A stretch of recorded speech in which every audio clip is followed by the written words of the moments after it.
Let's face it, as great as we may think we are as facilitators, it's impossible to connect and resonate with everyone in the classroom. So if we have created a relationship during the session and or after the session for peers and participants to continue to engage and develop skills together, ultimately, that's what our success may come down to. So we want to both foster that during the program as well as after the session. I think in the academia world, and you all may be going through it right now, we like to have written posts that over a week's time we comment on an article we've read or seen, and then we need to comment on 2 or 3 other participants in the classroom. That's often seemed like a laborious task to me, and one that we have not seen work successfully in the corporate world. Something we have seen work successfully is guided conversations and/or discussions. So using an application called VoiceVoice, we will create a prompt, a pre-recorded video that asks a question or two, and then get individuals, past participants of the program, in either groups of 2, 3, or 4, watch the video together, and with their videos on and live, participate in an engaging 15 to 30 minute conversation. It seems to be a much quicker experience, and one that is much more of a fulfilling one for the participants. They're actually really connect and hear, get real-time feedback and ask real-time questions to what may go on.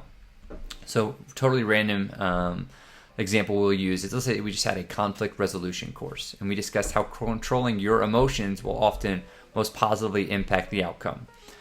We can then have that prompt of, hey, has anyone been able to try controlling your emotions? What does controlling your emotions look like? What do you do if your emotions sort of start to go sideways during an engagement? Then the individuals will read the prompt, watch the video of the prompt, and then engage with each other in a lively conversation. Worst case scenario, they just bash it. Hey, that training stunk. I didn't like it. But in doing so, I'm sure they're building a relationship and a bond, and more peer-to-peer learning will take place. But best case scenario, what is most likely, is individuals will say, I really enjoyed that session. I found that after lunch, I'm much calmer. So I went ahead and had a conversation with one of my employees that was unsatisfactory in their work after my lunch break. It seemed to be a much better outcome.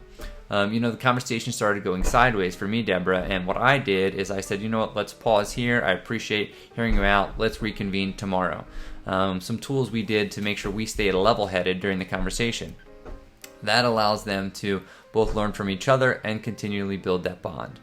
So I will encourage you to try these sort of prompted, guided discussions that are live and virtual, where the facilitator is removed. Where they have a free space to talk freely and openly about the course, the tools, and how they're utilizing. I think you will find a much better reaction when you ask them how that went than you do when we have written guided discussions that take place over a week. Thanks so much.